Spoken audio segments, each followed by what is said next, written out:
అడిసిమిల్లి గారు నమస్తే సార్. నమస్కారం అండి. సార్, ఎన్నికల సమయంలో పార్టీలు అంటే రాజకీయ నాయకులు అటు నుంచి ఇటు ఇటు నుంచి అటు జంప్ అవడం విన్నాము. కానీ ఉమ్. అనలిస్టులు కానీ, తటస్థంగా ఉండాల్సిన మేధావులు కానీ, వీళ్ళు కూడా ఇటు నుంచి అటు అటు నుంచి అటు నేలబండ ఆడేస్తున్నారు.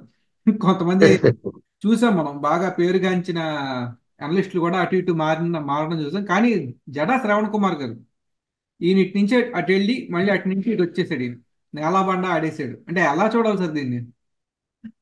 ఆయన నిన్న ఒక ఛానల్లో ఆయన వివరణ ఇచ్చాడు. మోడరేటర్ ఆయన్ని ఎందుకండి ఇలా జరిగింది, మీరు ఎందుకు ఇలా అంటే దాని మీద ఆయన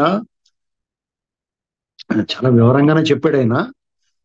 అయితే దానికంటే కూడా యాక్చువల్ గా నిజంగానే ఆయన ఆ, ఓ 2-3 ఏళ్ల పాటు ప్రభుత్వ ప్రజా వ్యతిరేక విధానాల మీద గట్టిగానే పోరాడాడు.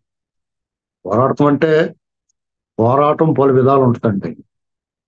గ్రౌండ్ లో యుద్ధం చేస్తారు, అలాగే మీడియా ఛానల్స్ ద్వారా మాట్లాడతారు. అయితే ఈయన నిజంగానే చేశాడు. అలాగే ఆయన మీద అనేక రకాల ఆయన అంటే పడని వాళ్ళు ఆయన మీద రకరకాలుగా విమర్శలు కూడా చేశారు.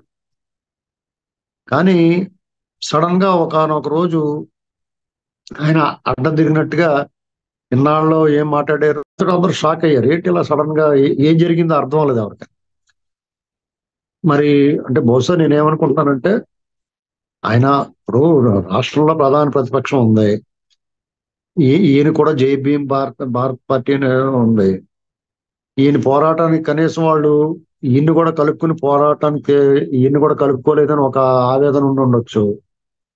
అలాగే ఈయన మాట్లాడిన దాన్ని వాళ్ళు ప్రధాన ప్రతిపక్షం కూడా కొద్దిగా ఎండార్స్ చేసుకోలేదు అనేటువంటి ఆవేదన ఉండి ఉండొచ్చు. తిరిగి మమ్మల్ని అవమానించారన్నట్టుగా ఆయన మాట్లాడాడు ఒకసారి ఇప్పుడు. ఇది సహజంగానే కొన్నిసార్లు జరుగుతూ ఉంటాయి. ఆ, అయితే సడన్ గా ఆయన ఇది కొంతమంది వ్యక్తుల మధ్య వైరం అయి ఉండొచ్చు బహుశా. వేరే వ్యక్తుల మీద, రాజకీయ పార్టీల మీద అభిమానాలు ఉండొచ్చు. ప్రజాక్షేత్రంలో మనం అభిమానించే వ్యక్తులు ప్రజలకి కీడు చేస్తున్నా, హాని చేస్తున్నా మనం వాళ్ళని గుడ్డిగా సమర్థించుకోవాలి. వాళ్ళని అవసరమైతే విమర్శించాలి. అలాగే మనం అభిమానించే నాయకులు వాళ్ళని అభిమానించడానికి, వాళ్ళ గురించి మంచిగా మాట్లాడడానికి కూడా మొహమాట పడకూడదు. ఏమనుకుంటారో, కులం గురించో, మతం గురించో, ప్రాంతం గురించో ఆ ముద్ర మన మీద వేస్తారని చెప్పేసి భయపడి మేలు చేసే నాయకుడిని నాయకుడికి మద్దతు ఇవ్వకుండా ఉండకూడదు. ఇది ఈ లైన్ గమనించాలి ఎవరన్నా. సపోజు కొంతమంది వ్యక్తులు చంద్రబాబు నాయుడు గారిని, ఆయన పరిపాలనని, ఆయన దక్షతని మెచ్చుకున్నారనుకోండి, కులముద్ర వేస్తారు. దురదృష్టవశాత్తు చంద్రబాబు నాయుడు గారి సామాజిక వర్గానికి చెందిన వాళ్ళు ఆయనకి బహిరంగంగా మాట్లాడడానికి జంకే పరిస్థితి తీసుకొచ్చారు. ఆ విషయంలో ఏమాత్రం మొహమాట లేకుండా జంకాల్సిన అవసరం లేదు. సో వాట్, ఎందుకు సమర్థించకూడదు అనేటువంటి మాట చెప్పగలగలదు కదా.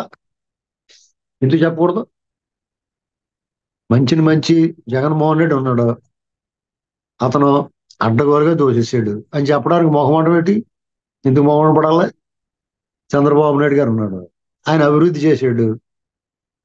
4.5 ఏళ్లలో ఆయన జీవితం 4.5 దశాబ్దాలు ఎంత కష్టపడ్డాడో అంత కష్టపడ్డాడు. ఇప్పుడు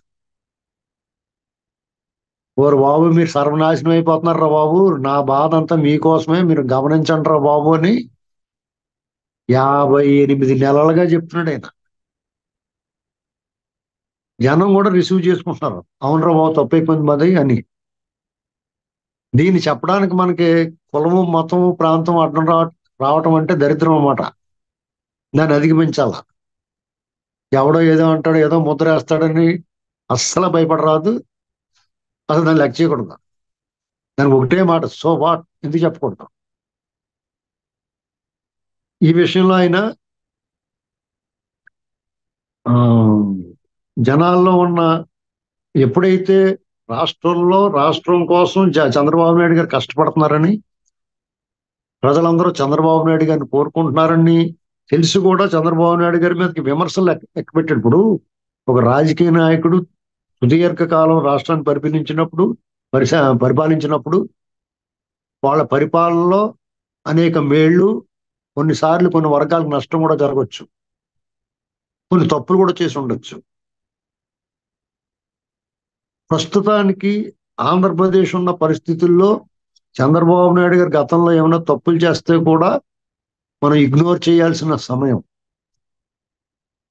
అంటే ఆయన పట్టించుకోలేదు, పార్టీ కేడర్ని వాడుకుని వదిలేస్తారు, ఇలాంటి మాటలు మాట్లాడతారు. అందులో అర్ధ సత్యాలే ఉన్నాయి. ఇలాంటి పరిస్థితుల్లో ఆయన ఒకసారి తన స్టాండ్ మార్చుకున్న వెంటనే ఆటోమేటిక్ గా జగన్మోహన్ రెడ్డి గారు తగ్గిపోయినట్టు ఈయనకి కూడా జనాదరణ తగ్గిపోయింది. ఇది వాస్తవం. అందుకనే ఆయన మళ్ళా ఇటీవల కాలంలో తన స్వరం ఇప్పాడు. దాంతో మళ్ళీ అతను మాట్లాడించడానికి ప్రయత్నం చేస్తున్నారు. మళ్ళీ ఆయన తిరిగి తన పోరాటం కొనసాగించవచ్చు. అయితే ఇది వరకటి అంతటి సాంద్రత ఉండదు అందులో. ఆ క్రెడిబిలిటీ కోల్పోయాడు ఆయన కొంచెం. సార్ ఇక్కడ నాకు ఒక చిన్న, అంటే నేను వైసీపీ సోషల్ మీడియాలో ఏమనుకుంటున్నారా అని చూస్తే, వైసీపీ వాళ్ళేమో జడ శ్రవణ్ కుమార్ గారు చంద్రబాబు నాయుడు గారి చే పంపించబడ్డ కోవర్ అని ఫిక్స్ అయిపోయారు. టీడీపీ వాళ్ళేమో కన్ఫ్యూజన్లో ఉన్నారు, అసలు ఈయన ఎందుకు వచ్చాడు, ఎందుకు వెళ్ళాడు, ఎందుకు వచ్చాడు అని చెప్పి వీళ్ళు ఆ, ఎప్పుడు మదన పడుతూ ఉంటారు కదా, అలా మదన పడతా కూర్చుంటున్నారు. అసలు ఏంటి ఈ వ్యత్యాసం ఏంటి? ఏమి లేదండి, ఇప్పుడు వైసీపీ వాళ్ళు ఏమనుకున్న ఏ అబద్ధమైన ఇచ్చాక మాట్లాడేస్తారు. వాళ్ళు చేసిన తప్పులు ఎతటోడి మీద నెట్టేస్తారు. అలా నెట్టేసి కూర్చుంటారు. ఇప్పుడు మీరు అలా దారిలో తెల్ల బట్టలు వేసుకెళ్తున్నప్పుడు ఒక గ్లాసు నిండా ఒక చెంబు నిండా తీసుకుని పేడ నీళ్ళు చల్లేస్తే మీరు అవి కడుక్కుంటాం చూసుకుంటారు ఫస్ట్. అదే పని టీడీపీ వాళ్ళకి. తప్పదు. వాళ్ళ పరిస్థితి ఏంటంటే అద్దాల మేడలో ఉన్నవాడి పరిస్థితి. కాబట్టి వాళ్ళు కూడా బాధపడతారు. వాళ్ళలో కూడా ఉంటారు బురజల్లి వాళ్ళు. జడ శ్రవణ్ కుమార్ గారు డబ్బులకు అమ్ముడిపోయాడు. నేను నమ్మనండి డబ్బులకు అమ్ముడిపోయాడు అంటే. ఆయన ఇప్పుడు ఎవరికి డబ్బు మీద ఆశ ఉండదో, దాంతోపాటు కీర్తి ప్రతిష్టలు కూడా ముఖ్యమే కదా ఆయన ఉన్న స్థాయిలో. కాబట్టి ఆయన డబ్బులు అమ్ముడిపోతాడంటే నేను అంతగా అనుకోను. వెంటనే డబ్బులు అమ్ముడిపోయినాడు అయితే మళ్ళీ ఎందుకు మాట్లాడతాడు ఆయన? కాబట్టి తప్పది, రాంగ్ పర్సెప్షన్. ఏమైనా మనం దాని గురించి పెద్ద డిస్కస్ చేసుకోవాల్సిన అవసరం లేదు.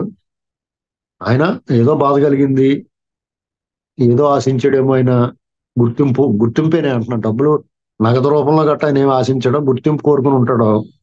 మేము ఇంత పోరాటం చేస్తున్నాం కదా, మమ్మల్ని ఎవరు గుర్తించలేదని బాధ కలిగి ఉంటుంది. ఆయన మళ్ళీ వైఖరి మార్చుకున్నాడు, అది కరెక్ట్ కాదనుకుని మళ్ళీ తిరిగి యథావిధిగా మారాడు. అంతే, సింపుల్. దాని గురించి మనం ఎక్కువ డిస్కషన్ చేయొద్దు. ఓకే సార్, ధన్యవాదాలండి.